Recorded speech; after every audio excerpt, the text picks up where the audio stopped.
avec trois thématiques qui seront tour à tour exposées par Louise, Aline et Thibaut, qui porteront d'abord sur le salaire minimum garanti, puisqu'on est dans une convention collective, il y a des minima qu'il faut respecter, sur un certain nombre de majorations liées à des contreparties, contreparties souvent liées à des suggestions, c'est une formule habituelle en droit du travail, parce que les conditions de travail sont plus difficiles, sont plus contraignantes, eh bien il va y avoir des contreparties, mais il va y avoir aussi des pauses et il va falloir effectivement gérer toute cette question-là. Et puis aussi un certain nombre de garanties en termes de temps de déplacement, parce qu'on sait que c'est un sujet important avec un certain nombre de garanties, donc en argent ou en repos. Alors, si vous voulez bien, à nouveau, avant de rentrer tout à fait dans le détail, quelques éléments, je dirais, un peu généraux qui répondent à la philosophie de cette mise en perspective et de cette nouvelle convention collective.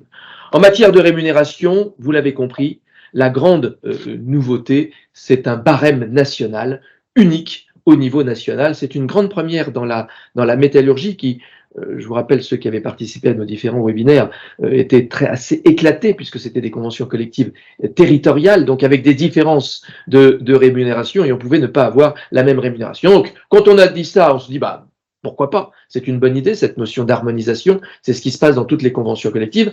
Mais quand c'est fait comme ça, de façon, je ne dirais pas brutale, mais avec une date butoir, eh bien, on se rend bien compte que il ne va pas suffire de dire, ben voilà, c'est un nouveau barème unique, point barre, maintenant débrouillez-vous. Non, les partenaires sociaux ont fait preuve de responsabilité et ont prévu un certain nombre d'éléments, je dirais, pour pallier cette mise en place, je ne dirais pas brutale, mais unique, d'un barème unique au niveau national. Et c'est ainsi qu'il va y avoir une période transitoire qui va surtout intéresser, qui va intéresser les sociétés de moins de 150 salariés, quand l'augmentation générale de la masse salariale sera d'au moins 5% et concernera au moins 25% des salariés. Là, les entreprises ont dit, attendez, non, on ne peut pas, il n'est pas possible d'avoir une application immédiate, donc il nous faut une période transitoire et il va donc y avoir pour ces entreprises déjà d'une certaine taille, une période transitoire, c'est-à-dire un report jusqu'en 2030, un report progressif de cette mise à jour du barème national. Là aussi, on comprend bien, rappelez-vous toujours cette notion, c'est pas la loi qui a décidé ça aujourd'hui, hein, ce sont les partenaires sociaux. Partenaires sociaux, c'est d'un côté des employeurs, de l'autre côté des salariés, des syndicats, et donc on va trouver des compromis. Et là, vous l'avez compris, cette période transitoire, eh bien, c'est un compromis que le patronat, que les employeurs ont pu obtenir pour éviter effectivement, sur le plan tout simplement de la trésorerie, une augmentation brutale. Et puis, par ailleurs, et là on passe plutôt du côté salarié, en ce qui concerne la garantie de rémunération, mais il va falloir un peu comparer entre ce qui s'est passé sur l'année 2023 pour chacun des salariés en termes de rémunération par rapport à ce qui va se passer en 2024. Et donc il y a tout un système de garanties qui vont permettre aux salariés effectivement de ne pas y perdre et de se retrouver dans une situation au moins équivalente par rapport à ce qu'il avait avant. Donc vous voyez, tout ça est source de compromis, et quand on dit compromis, bien évidemment, c'est ce qui va apporter de de la complexité. Et il va également y avoir un certain nombre d'ajustements en ce qui concerne le décompte du temps de travail, qu'on va retrouver d'ailleurs ensuite dans l'incidence que vont pouvoir avoir les différentes absences qui, pour certaines, sont assimilées à du temps de travail, mais pas toutes. Et puis, aussi les incidences que va pouvoir avoir le changement de classification et notamment des changements de classification en cours d'année, parce que là aussi, il peut y avoir des personnes, des salariés qui, au cours de l'année 2023, n'ont pas eu la même classification. Donc voilà. Donc vous voyez, à chaque fois, toujours un souci d'équilibre par rapport à une révolution mise en œuvre, par rapport à des changements mis en œuvre, mais toujours ce souci de ne pas faire les choses brutalement, de trouver à la fois du temps pour les employeurs, mais aussi des éléments objectifs de comparaison. Et c'est la raison pour laquelle on arrive aujourd'hui, et donc on vous l'a mis, à une grille avec un barème unique de classification qui est du 11 juillet 2023 et pas du 13 juillet 2023. Juste deux éléments d'information. Il se trouve que ce barème-là, quand les partenaires sociaux se sont mis d'accord, vous savez, il y a déjà quelques années, ils avaient mis en place un barème de salaire minima qui, en fait, ne s'est jamais appliqué parce que déjà, alors qu'il ne s'est pas encore appliqué, en juillet 2023, ils ont convenu d'un nouveau barème unique de salaire minima. Aujourd'hui, clairement, parce qu'on sait que ce barème, ce nouveau barème va être étendu, donc va être obligatoire pour toutes les entreprises, même pour celles qui ne sont pas adhérentes à l'UEMM, on considère, et c'est à la fois prudentiel et il faut anticiper, que c'est ce barème-là qu'il va falloir appliquer, donc celui qu'on vient de découvrir en quelque sorte du 11 juillet 2023, c'est ce barème-là qu'il va falloir appliquer à compter du 1er janvier 2024 et non pas l'ancien barème qui avait été mis en place par les partenaires sociaux dans le cadre de la mise en œuvre de cette nouvelle convention collective. Donc voilà, vous avez un barème, comme tout barème, on parle de quoi? On parle donc des groupes d'emploi, des classes d'emploi, on parle d'une rémunération brute pour une année civile complète correspondant à 35 heures. Voilà, c'est ça qu'il faut avoir en tête. Et donc on a, vous l'avez compris, un barème unique qui est plus important, je dirais, par rapport au minima, plus important que ce qui pouvait exister auparavant. Alors, quelques éléments de précision par rapport à cette rémunération. Vous savez que tout le monde ne travaille pas forcément à 35 heures, mais parfois peut travailler plus. Et là, il y a deux situations à distinguer. Il y a ceux qui sont en forfait en heures et ceux qui sont en forfait en jours. Alors, en ce qui concerne les forfaits en heures, eh bien, il est prévu que quand on prévoit un forfait supérieur à 35 heures, c'est-à-dire que la personne peut être amenée à travailler plus, ce plus, il faut le rémunérer.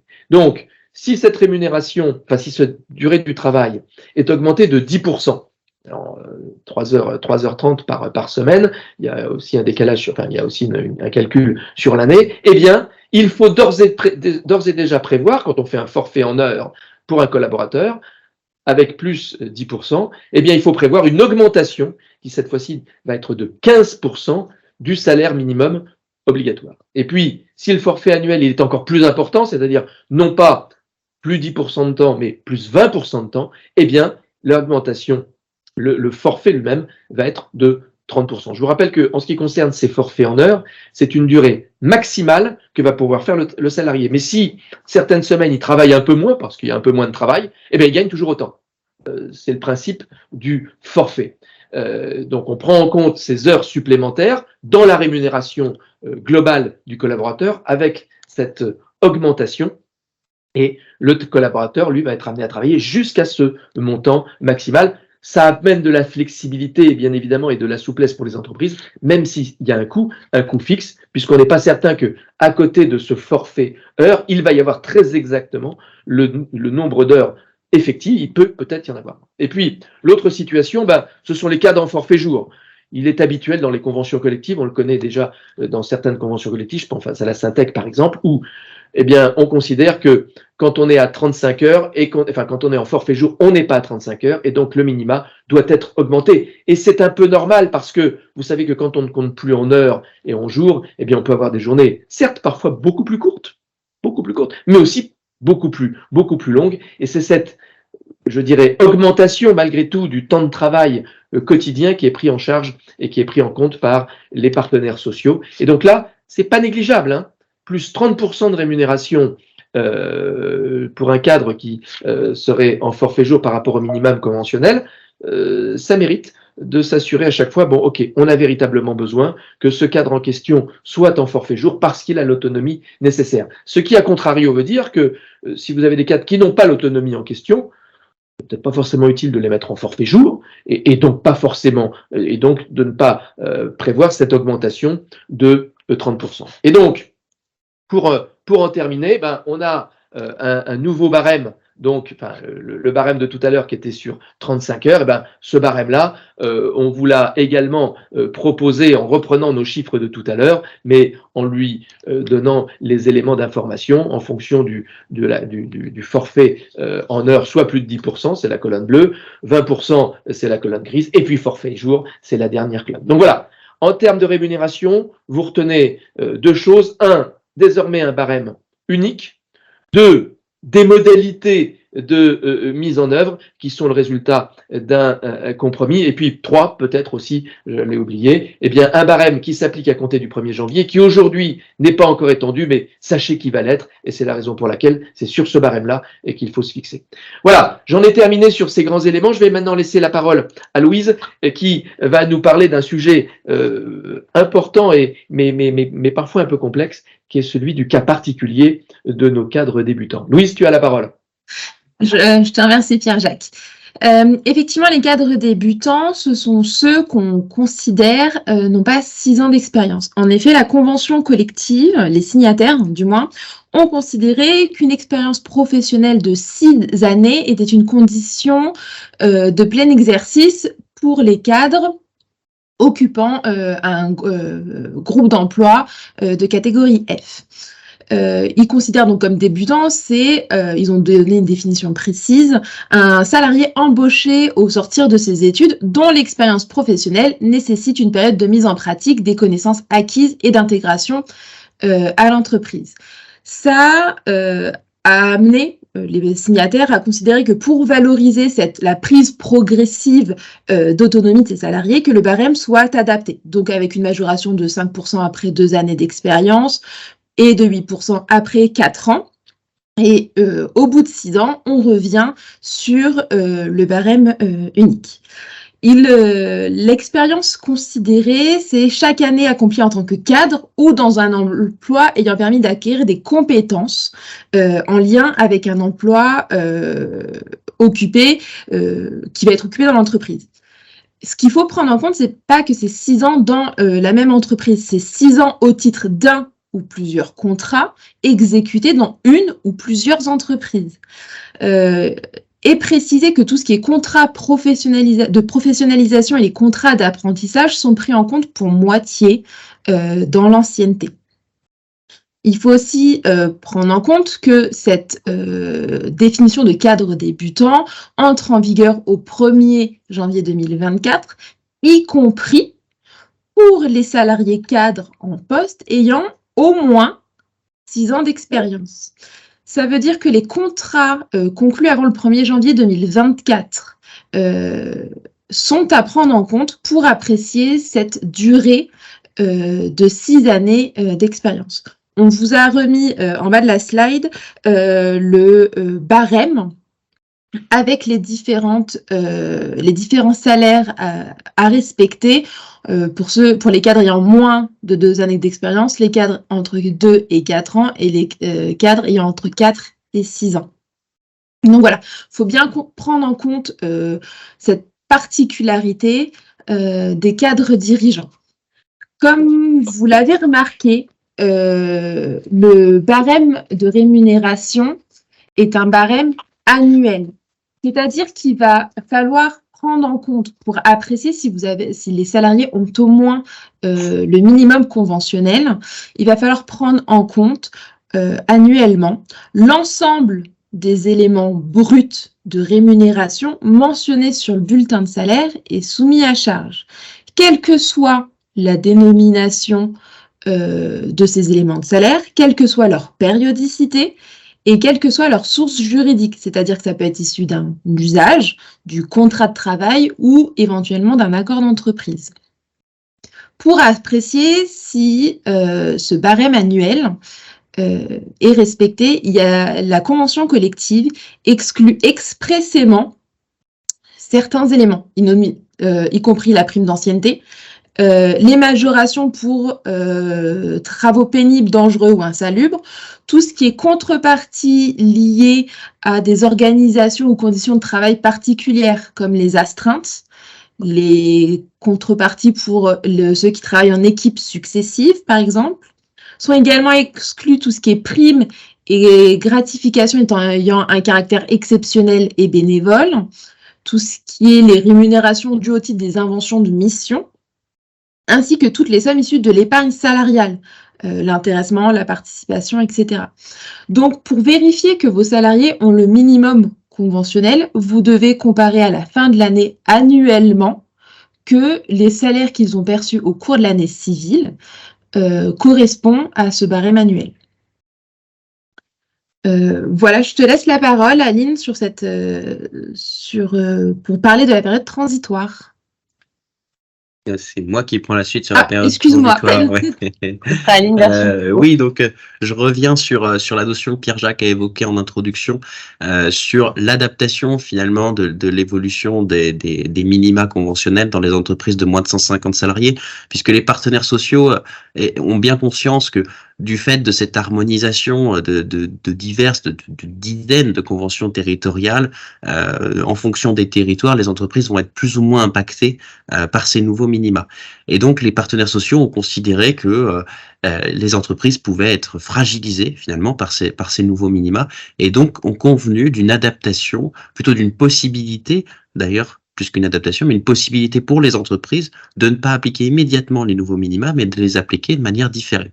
Alors, ça concerne uniquement les entreprises qui ont 150 salariés ou moins, et il faut justifier que ces nouveaux minima représentent une hausse de la masse salariale annuelle d'au moins 5%, et qui concernent ces nouveaux minima au moins 25% de l'effectif, donc qui conduirait à revaloriser le salaire d'au moins 25% de l'effectif.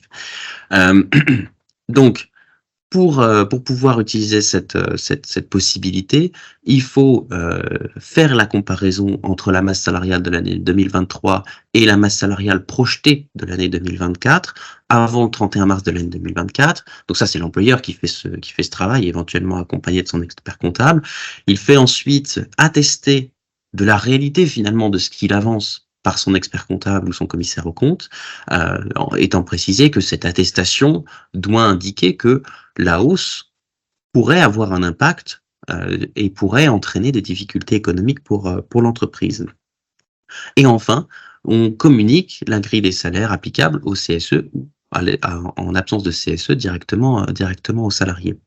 Dans ce dispositif, alors là, sur la slide, on n'est volontairement pas rentré dans le détail, mais la convention collective prévoit, et là je résume un petit peu, mais la convention collective prévoit que les entreprises donc concernées, qui auront rempli toutes ces conditions, pourront n'appliquer finalement, ne pas appliquer ces nouveaux barèmes minima à partir du 1er janvier 2024, mais devront à partir de janvier 2025 et sur les 5 années qui suivent, quelque part rattraper les minima salariat en appliquant les nouveaux barèmes chaque année qui vont être négociés par les partenaires sociaux et en rajoutant à la hausse prévue par ces nouveaux minima 1,5 point de majoration de salaire.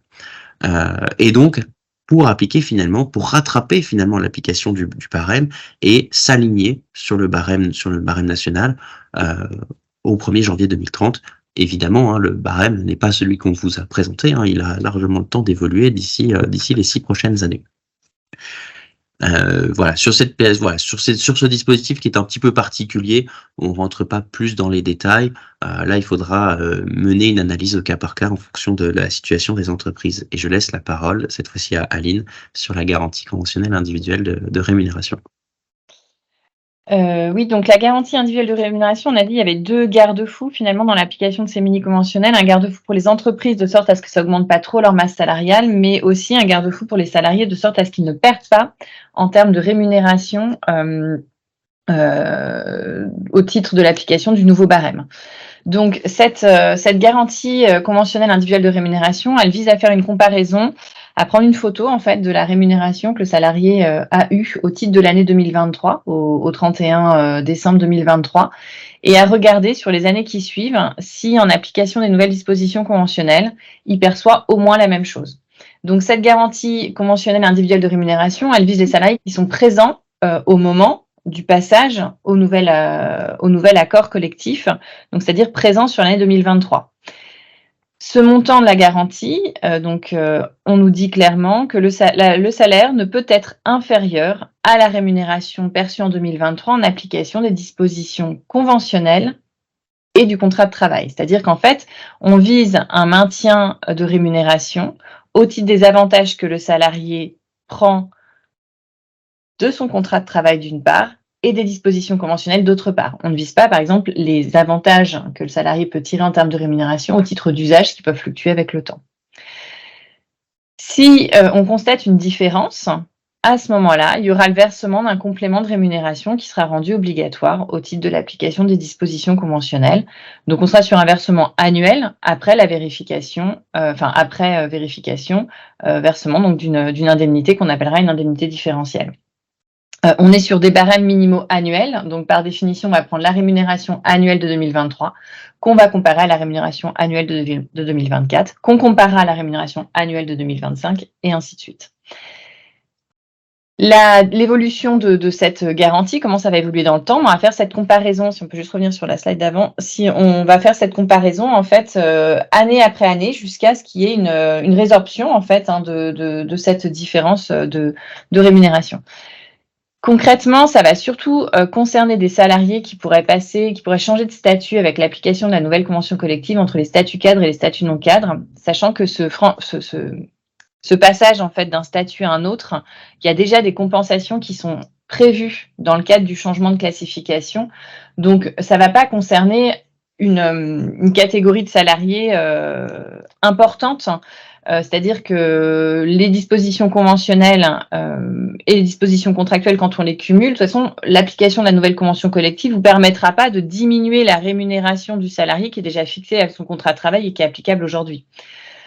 Donc, on va être vraiment sur des cas assez spécifiques en pratique.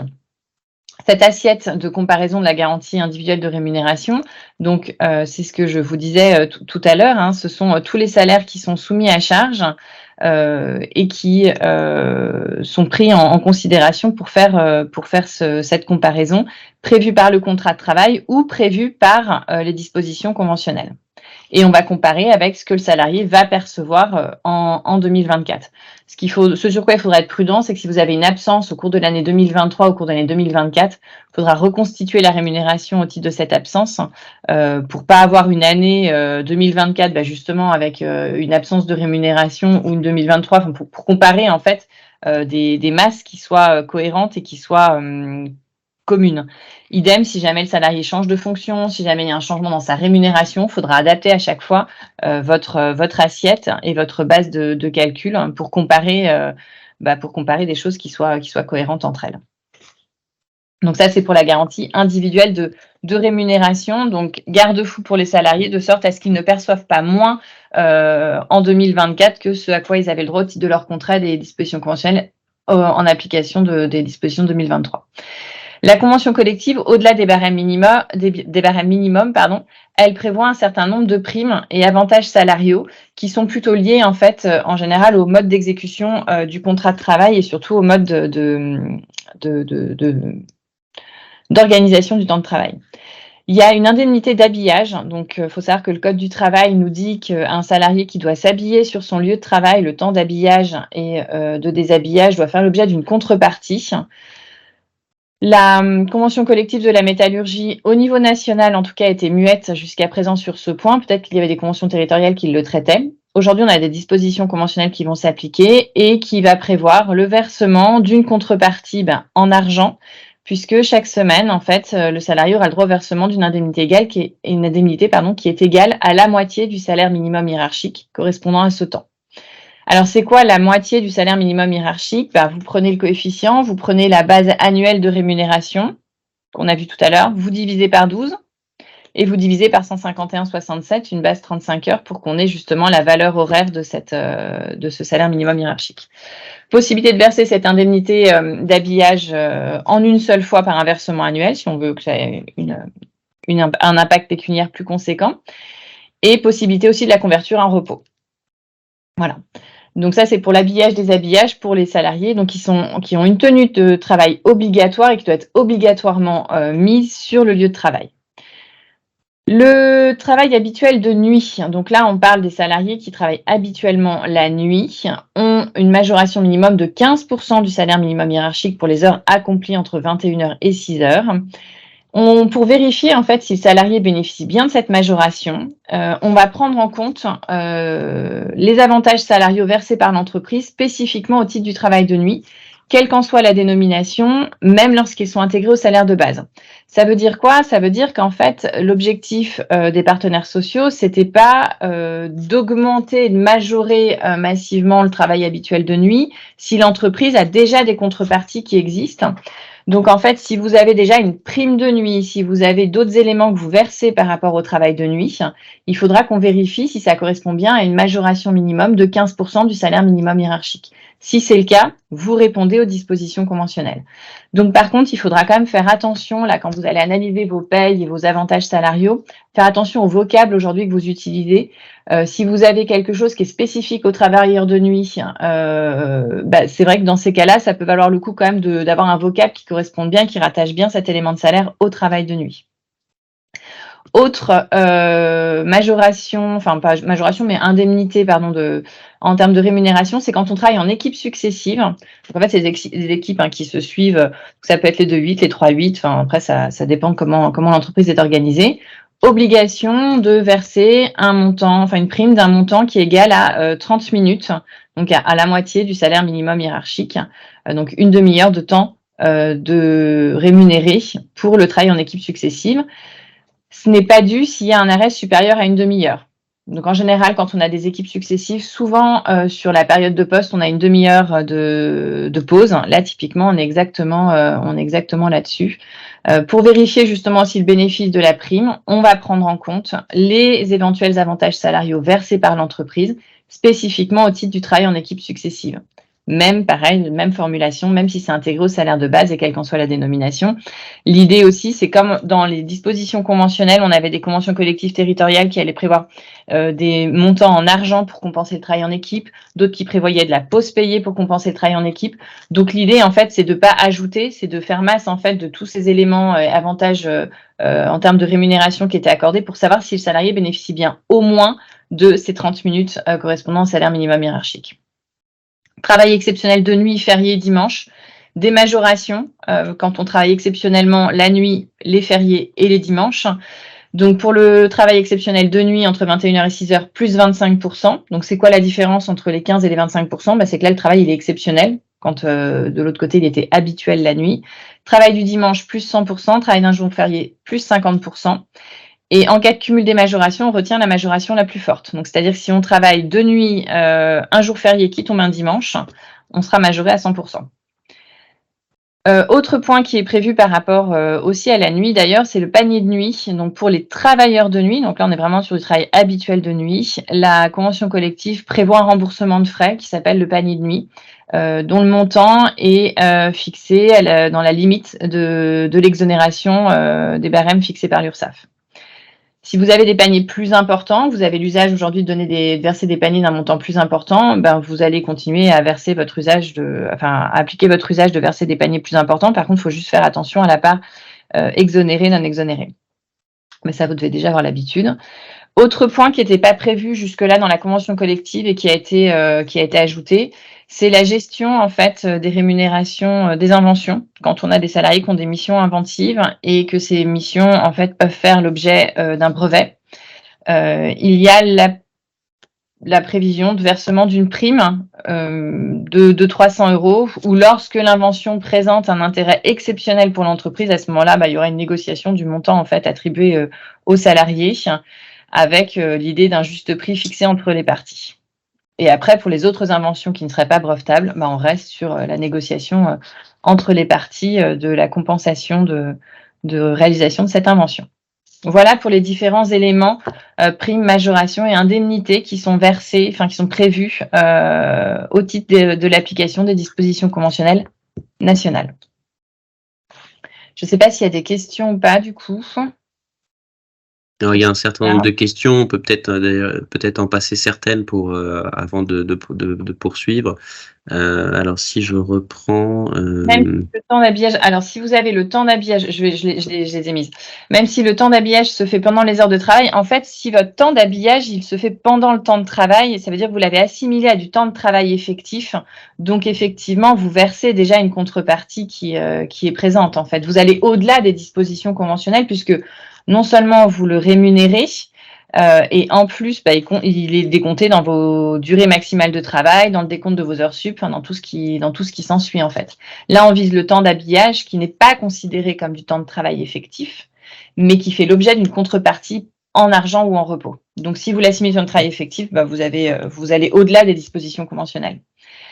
Ensuite, je remonte un petit peu plus haut, il y en avait des questions sur la base de comparaison annuelle entre le salaire versé et le minimum, les salaires minima hiérarchiques. On nous demandait si les PPV étaient à inclure dedans, donc non, les PPV par principe, c'est des primes à caractère exceptionnel et en plus elles sont pas soumises à cotisation sociale, donc elles sont pas à prendre en considération.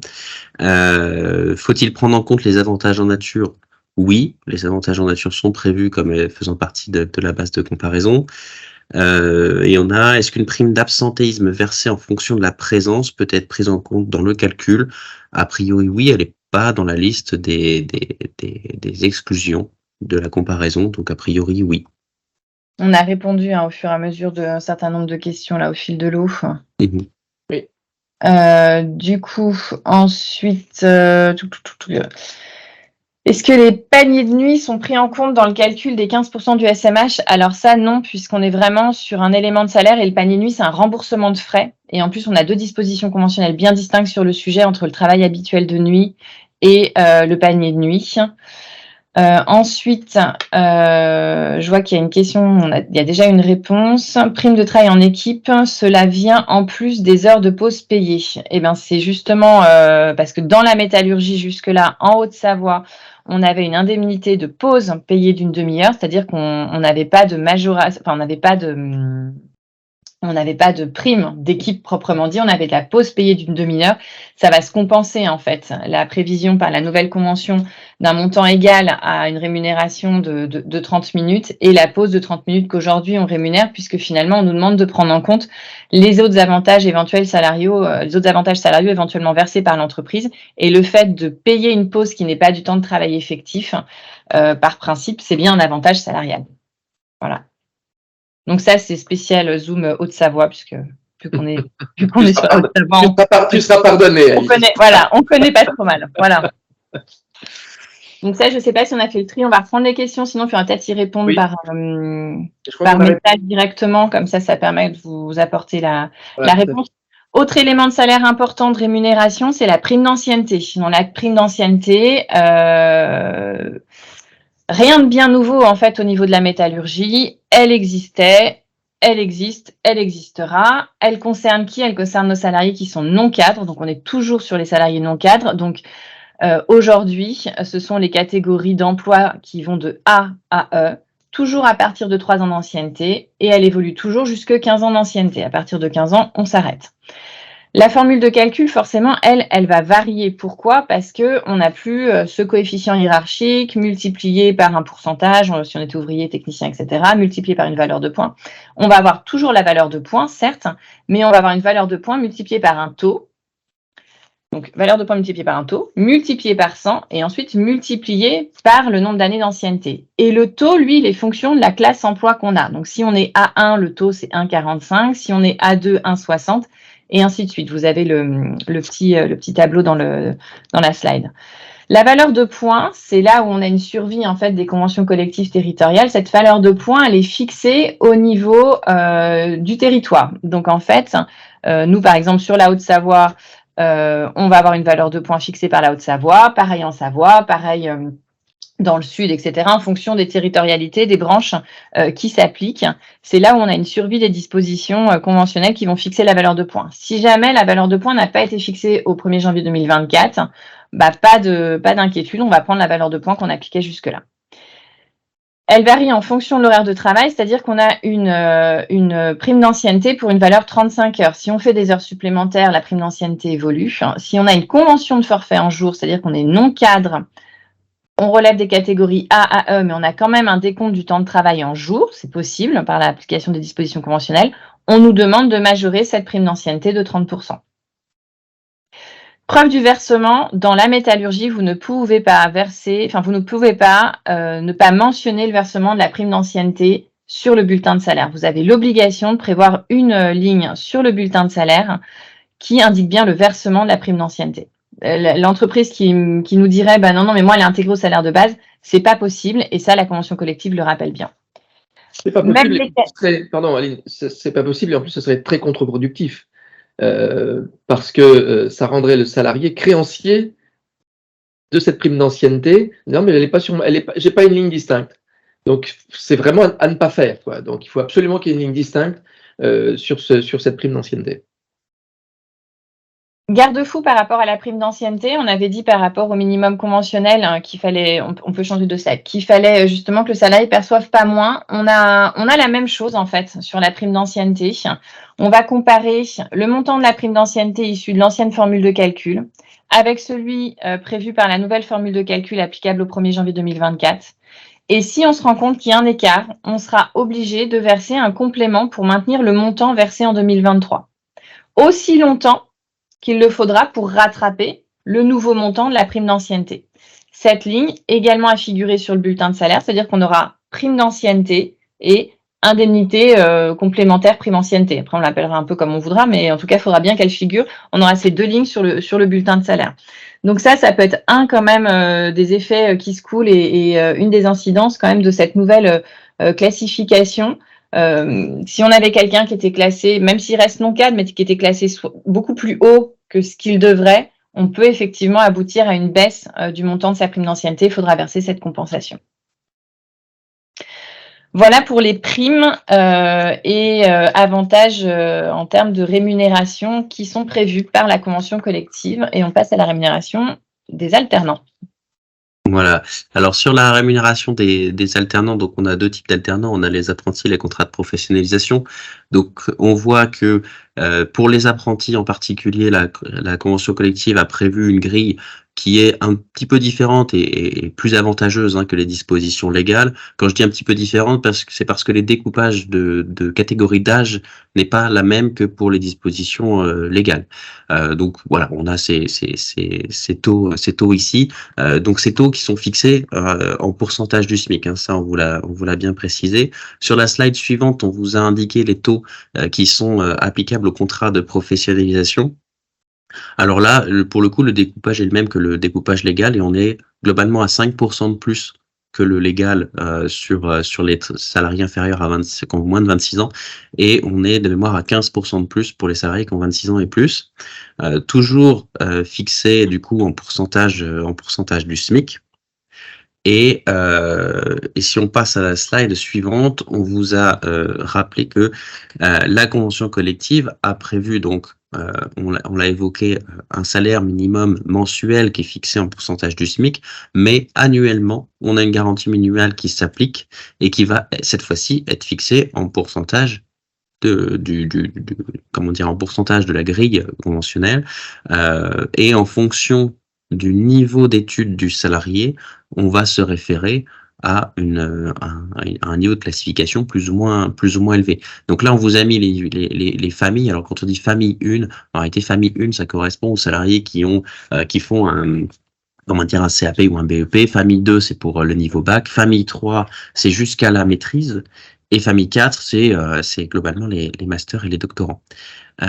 Et donc, ils auront, eux, respectivement, l'un des 4 premiers niveaux à appliquer annuellement, où on appliquera l'un des 4 premiers niveaux de la convention collective, de rémunération de la convention collective, sachant que on parle toujours, on reprend les mêmes pourcentages.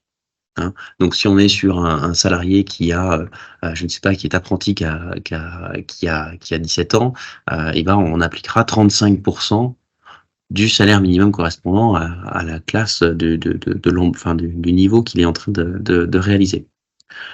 Voilà pour cette partie sur la rémunération des apprentis. Et je laisse la parole à, je ne sais plus, à Louise, je crois. Ah non, ça c'est moi, pardon, excusez-moi. La rémunération des alternants. Ça senti un moment de trouble chez Louise. Vous êtes en direct. Vous êtes en direct. Voilà, pourtant, je suis sûr qu'on avait répété. Je finis effectivement. Donc, nos alternants, ils sont concernés par les dispositions conventionnelles qu'on a vu plus tôt, les différentes primes, les différentes compensations sur les différentes possibilités de travail exceptionnel, de panier de nuit, d'indemnité d'habillage. Les seules dispositions qui ne leur sont pas applicables, c'est la rémunération des inventions. Alors quand on dit ça, on parle vraiment des dispositions conventionnelles spécifiques qui ont été prévues, ce qui ne veut pas dire qu'ils ne doivent pas être rémunérés pour les inventions, et notamment pour les inventions brevetables qui pourraient être amenées à réaliser. Et dans ce cadre-là, on ne sera pas tenu par les dispositions conventionnelles, mais on sera tenu pour le coup par les dispositions légales qui prévoient l'obligation de rémunérer le salarié en fonction de la valeur de l'invention. Voilà, cette fois-ci, j'en ai fini Non, et je laisse. Toujours pas, parce qu'il y a des questions pour toi. Ah, il y a des questions pour Donc, on moi. te garde un peu. Pour les Super. apprentis, est-ce qu'il faut appliquer ces taux dès 2024, même si le contrat d'apprentissage a été signé en 2023? Oui, bien sûr. Ça, on sera effectivement obligé. Ouais. On sera obligé. Pour les apprentis, on ne prend comme base le SMIC, mais le minima conventionnel. Est-ce qu'on prend en fait le SMIC ou le minima conventionnel pour calculer la rémunération de base des apprentis? Eh bien, en réalité, on va prendre les deux. C'est-à-dire que mensuellement, on va être obligé mensuellement, on est tenu de verser un pourcentage du SMIC, mais annuellement, on devra garantir aux salariés de percevoir le même pourcentage, mais cette fois-ci, non pas en référence au SMIC, mais en référence au niveau conventionnel qui est prévu et en fonction de son niveau d'études. Et normalement, ça a dû répondre à la deuxième question, parce que la personne disait justement qu'il y avait un peu une contradiction entre la référence au SMH et au SMIC, mais en fait, on a voilà, deux niveaux de comparaison finalement mensuels et annuels qui sont basés sur deux éléments différents, le SMIC et le SMH. Et là, c'est bon, on peut te laisser tranquille, Thibaut. Ça marche. Allez, un peu de temps de déplacement, Louise. Louise, ton Effectivement. C'est mieux. Donc, le temps de déplacement, par principe, le temps de trajet entre le domicile et le lieu de travail habituel n'est pas du temps de travail effectif et ne donne pas lieu à rémunération. Toutefois, la convention collective prévoit que dès lors que le temps de trajet habituel est dépassé, une contrepartie est due. Donc, cette contrepartie va dépendre de la durée du temps de déplacement, et une différence est faite entre les salariés dont le temps de travail est décompté en heures et ceux dont le temps de travail est décompté en jours, ainsi que pour les itinérants décomptés en heures. Donc, dès qu'on a un temps de déplacement inférieur ou égal à 30 minutes, c'est l'employeur qui détermine la contrepartie. Est-ce que c'est une contrepartie il a le choix entre une contrepartie en argent ou en temps. Dès lors que le temps de déplacement est supérieur à 30 minutes, le temps excédentaire, donc le temps supérieur à 30 minutes, est indemnisé sur la base du salaire minimum hiérarchique applicable aux salariés. Cette contrepartie en argent peut être convertie en repos à l'initiative de l'employeur ou du salarié si l'employeur donne son accord. Il y a la convention collective prévoit la possibilité que cette contrepartie soit versée en une seule fois au cours de la période de 12 mois. Si, par principe, si le temps de trajet correspond à l'horaire de travail, c'est rémunéré comme du temps de travail effectif, c'est-à-dire qu'il n'y a pas de contrepartie, c'est rémunéré au taux horaire. Dès lors que le salarié a un temps de travail décompté en jours et que ça intervient sur un jour non travaillé, la contrepartie est fixée par semestre. On va vérifier par semestre le nombre de déplacements du salarié sur un jour de repos. Et en fonction du nombre de déplacements, soit la contrepartie est fixée par l'employeur, soit elle est fixée par la convention collective, il la fixe, et c'est égal soit à la valeur d'une journée de salaire, qui peut également être convertie en repos à l'initiative de l'employeur ou du salarié avec l'accord de son employeur. Pour les itinérants dont le déplacement quotidien est situé en dehors du temps de travail effectif, c'est-à-dire que il n'est pas à la disposition permanente de son employeur et il peut vaquer à ses occupations. C'est pareil, dès lors que le temps de déplacement dépasse en aller-retour 1h30, sans dépasser 2h30, le temps de trajet est indemnisé sur la base du salaire minimum hiérarchique du salarié. Et dès lors que le temps de déplacement est supérieur à 2h30, en aller-retour toujours, le temps indemnisé sur la base du taux horaire peut être converti en repos. Voilà, donc ça, il faut apprécier en fonction de chaque situation de vos salariés pour vérifier ces points-là. Il y a des questions sur les temps de déplacement, peut-être avant de passer aux contreparties. Il y a une autre question après sur aussi la rémunération des alternants. Il faudra qu'on y revienne parce que je pense qu'il y a encore des questions. 30 minutes correspondent aux horaires réels du planning du salarié. Donc en fait, on a 30 minutes correspondant aux horaires réels de planning du salarié. Exemple, à Toulouse, il y a des bouchons. Le même trajet peut prendre sur les horaires de 20 minutes à plus d'1 heure. Donc j'imagine que la question porte plutôt sur le temps habituel de trajet. Est-ce qu'on est sur 20 minutes ou 1 heure dans la mesure où ça peut fluctuer?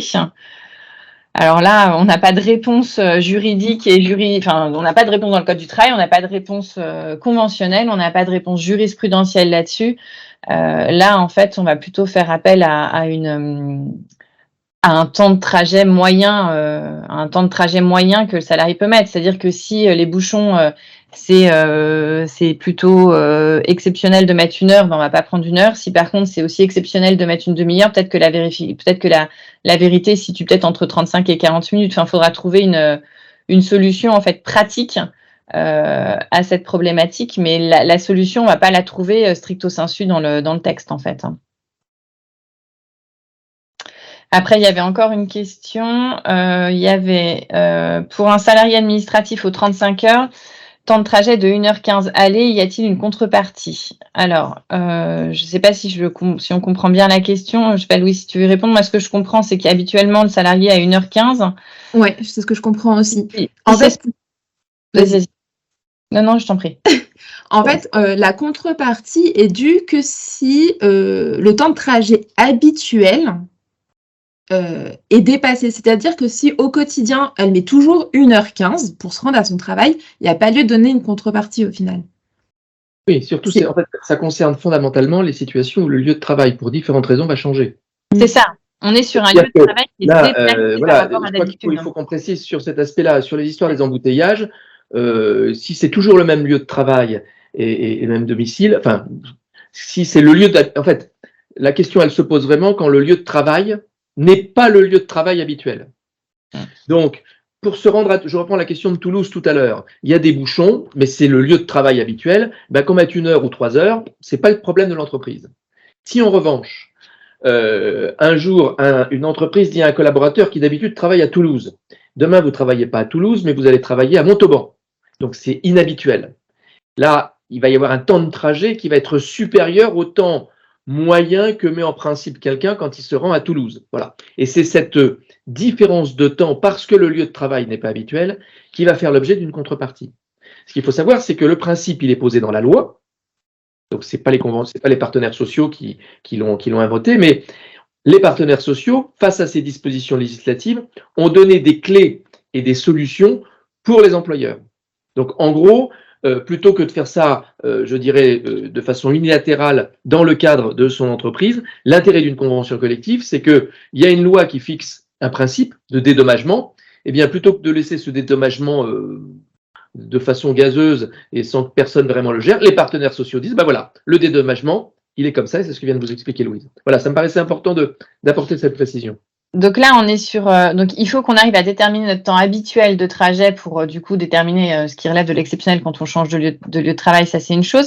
Par contre, tout ce qui va concerner vos indemnités de transport actuelles, vos frais de prise en charge d'indemnités kilométriques, de remboursement de trajet train, etc. Ça les modifie pas. C'est-à-dire que les avantages salariaux que vous avez mis en place dans vos entreprises pour l'indemnisation, la participation au trajet domicile entreprises habituelles ne sont pas du tout remis en cause par ces dispositions. Là, on est vraiment dans le cadre du déplacement professionnel. Voilà.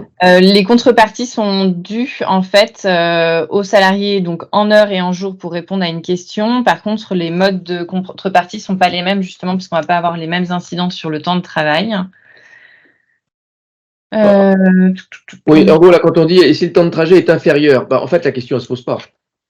C'est-à-dire que si c'est inférieur, on vous demande d'aller travailler ailleurs et vous mettez 10 minutes pour aller travailler dans ce nouveau lieu, alors que d'habitude, il faut traverser tout Toulouse. Là, on vous demande d'aller voir un client qui est juste à côté de chez vous. Bon, il ne se passe rien. Le salarié ne doit pas d'argent à son employeur. Voilà. Ça fonctionne pas dans ce demandé à un modèle. moment donné, mais ça a été refusé par les syndicats. Voilà. Donc, quand un salarié va en formation dans un autre lieu que l'entreprise, oui, c'est ça, c'est à prendre en compte quand le salarié va en formation dans un autre lieu que l'entreprise. Oui, parce que sinon, faut bien se rendre compte que les gens habitent où ils veulent. Si moi, habituellement, je travaille à Toulouse, mais que j'habite Bordeaux, c'est mon choix absolu. Si je mets 3 heures tous les jours, c'est pas mon problème. Enfin, c'est mon problème à titre personnel en tant que salarié, mais ça ne concerne pas l'employeur. Je mets de côté les notions d'abonnement par rapport au train. Bon, voilà. C'est bien. Donc ça, on n'en parle pas. Je veux dire, c'est pas le sujet de l'employeur. C'est quand l'employeur décide, je le rappelle encore une fois parce que c'est important, quand l'employeur décide d'aller faire travailler quelqu'un ailleurs que sur son lieu de travail habituel, où ça le perturbe effectivement dans son quotidien. Je crois qu'on a répondu là, on est d'accord. On a répondu à pas mal de questions. Merci Sandrine. Merci Sandrine. Et du coup, dernier point, Louise. Il existe une garantie de rémunération en cas de changement de poste. C'est-à-dire que si votre salarié est reclassé sur un autre poste, dans le cas par exemple suite à une inaptitude ou autre, et que ou un licenciement économique, et que ce changement de poste entraîne une baisse de sa rémunération, le salarié bénéficie d'un maintien de rémunération la durée de ce maintien va varier en fonction de l'ancienneté. Donc, maintien de salaire pendant 3 mois à partir d'1 an d'ancienneté, 4 mois à partir de 3 ans et de 6 mois à partir de 5 ans. C'est-à-dire que si vous changez de poste et que le salarié, suite à ce changement de poste, est censé avoir une rémunération moindre, vous devez conserver son ancienne rémunération durant une période transitoire. Voilà. C'est important, Louise, de préciser dans cette situation-là, c'est que, bien évidemment, on ne le dit pas, mais ça va encore mieux en le disant, que ça suppose l'accord du salarié.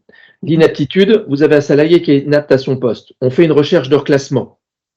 On va lui proposer un poste qui, malheureusement, prévoit une baisse de salaire.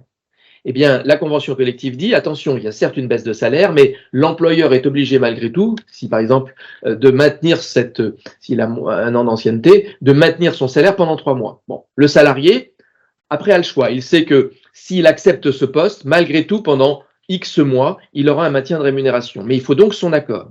Donc là, on est dans le cadre du reclassement suite à une inaptitude. En matière de licenciement économique, la situation est la même. Le poste est supprimé. L'employeur, vous le savez, doit faire un effort pour reclasser le salarié, pas forcément un poste de niveau identique. Et là, on a à nouveau cette garantie dont vous expliquez, Louise, c'est-à-dire que je vous propose, votre poste est supprimé, je vous propose un nouveau poste. Comme on est dans la métallurgie et que ce poste est inférieur et que vous avez une ancienneté de 5 ans, vous allez conserver votre actuel salaire pendant 6 mois. Bonne nouvelle. Mauvaise nouvelle, au 7e mois, vous n'avez plus de garantie et on retombera dans le salaire du poste. Est-ce que vous êtes d'accord ou est-ce que vous n'êtes pas d'accord? Donc voilà, c'était important pour que les choses soient claires, de bien préciser que ça passait bien évidemment par l'accord du salarié. Alors il y a les déplacements encore qui continuent à... malgré ce qu'avait dit Sandrine qui trouvait que tout était clair, on a une question de Florence. Si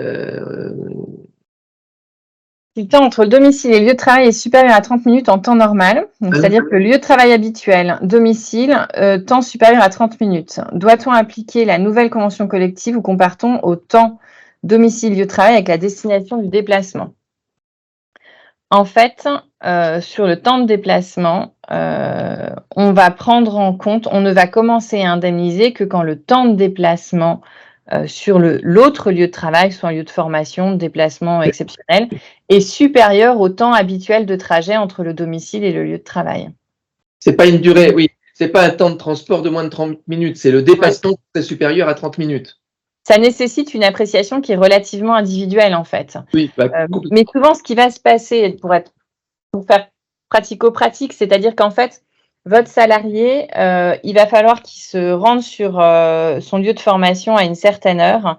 Et à un moment donné, on va se rendre compte que pour arriver, quand on a des temps de déplacement qui vraiment dépassent les temps habituels de trajet ou de manière raisonnable, un temps de trajet, on va dire, cohérent sur une journée de travail, soit on va avoir un départ la veille qui va faire l'objet d'un certain nombre de contreparties entreprises conventionnelles, soit sinon, en fait, vous allez avoir un temps, en fait, de trajet qui va se dérouler sur le temps de travail effectif, en réalité. Un salarié qui est à Toulouse et qui doit aller à Bordeaux, il y a un moment donné, il va pas partir, alors peut-être que ce sera le cas, mais à un moment donné, souvent, s'il va chez un client, par exemple, il va certainement avoir un bout de son trajet qui va correspondre à son temps de travail effectif. Où il fait Toulouse-Paris en train, il y a un moment donné, il va probablement avoir une plage qui va correspondre à son horaire habituel de travail, et là, dans ces cas-là, ça donne pas lieu à une diminution de rémunération. Donc, mais il y a une notion qui est assez individuelle par rapport au salarié, au temps qu'il met habituellement entre son domicile et son lieu de travail. Habituellement. Thibaut, je crois que c'est pour toi. Oui, on a aussi pas mal de questions qui reviennent sur la rémunération des alternants. Alors, je vais essayer de réexpliquer une dernière fois pour que les choses soient bien claires. Voir encore quelques fois si c'est nécessaire. Donc, pour essayer de faire très clair, mensuellement, les salariés, les alternants, les contrats d'apprentissage doivent percevoir un pourcentage du SMIC en fonction de leur niveau d'études et de leur âge. Annuellement, ils bénéficient d'une garantie annuelle et donc, annuellement, ils doivent percevoir au moins le même pourcentage, mais appliqué sur l'un des salaires minima qui dépend de leur niveau d'études. Quel est l'intérêt d'avoir cette comparaison, finalement, cette garantie annuelle? Encore une fois, c'est une garantie annuelle.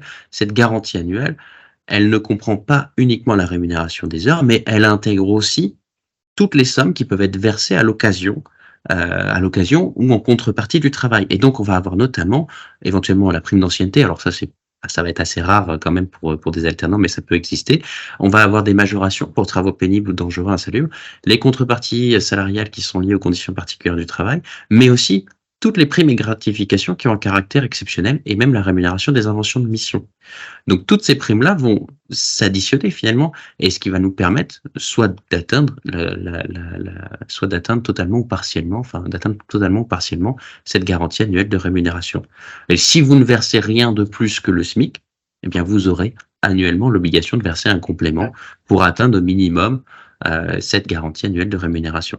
On voit là par exemple, c'est l'exemple type d'une concession, ou plus exactement d'un effort fait en faveur des employeurs. C'est-à-dire que si on avait pris uniquement, on va me dire, il aurait été plus simple de dire c'est X% du SMH et pas du SMIC. OK. Sauf que à ce SMH, il y a des employeurs qui ont dit, bah oui, mais sauf que nous, on en rajoute. Pour différentes raisons, comme vient de vous l'expliquer Thibaut. Et donc là, le compromis a été trouvé de dire, bah si vous en rajoutez, il faut qu'on en tienne compte. Mais on ne vous demande pas d'augmenter votre rémunération, enfin, on ne vous demande pas d'augmenter votre charge salariale. Voilà. Vous voyez, c'est ça le compromis. Alors, on se dit, mais pourquoi faire simple quand on peut faire compliqué? Oui, sauf que la complexité résulte du fait qu'il y a des intérêts divergents et qu'il faut en tenir compte. Voilà. Bah, écoutez, je crois qu'on a répondu, il est 12h01. On s'était donné 1 heure et il est important de notre temps de travail habituel si on ne veut pas avoir d'augmentation de nos webinaires exceptionnels. Écoutez, on vous remercie vraiment, vraiment beaucoup. On espère qu'on a pu vous apporter un certain nombre d'éclaircissements. Vous le savez, c'est toujours l'idée de vous apporter de l'information. Et puis derrière, les équipes locales, les équipes expertes sont à votre disposition pour, je dirais, voir avec vous au cas par cas comment on peut utilement vous accompagner, comme je l'indiquais tout à l'heure, surtout ne pas vous faire perdre du temps, de vous donner les grands principes pour vous les faire à la fois comprendre, pour mieux les appréhender et en faire véritablement, parce que c'est pour nous important, non pas une espèce de contrainte supplémentaire, mais plutôt un outil de rationalisation de l'organisation du travail, un outil de renforcement de l'efficacité des entreprises et du management. C'est vraiment dans cet esprit-là, on le redit un peu à chaque fois, que l'on doit s'inscrire, sinon c'est effectivement barbant au possible, c'est une fatalité qui nous tombe dessus.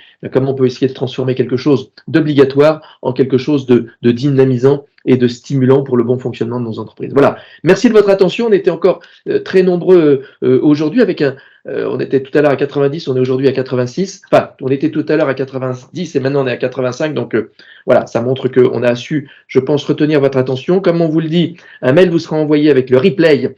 Et la présentation, c'est dans le replay qu'on voit si on a été clair ou pas très clair d'ailleurs. C'est redoutable. Merci à vous. Thibaut, prochain, c'est la semaine prochaine. J'ai un trou là. Oui, prochaine session, mardi prochain, même heure. Mardi prochain, même heure. Voilà, et cette fois-ci sur les congés et les absences. Bon, eh bien, écoutez, on a hâte de vous retrouver la semaine prochaine pour parler congés et pour parler absences. Merci et à très bientôt. Au revoir. Merci, Bonne journée, bon appétit. Au revoir.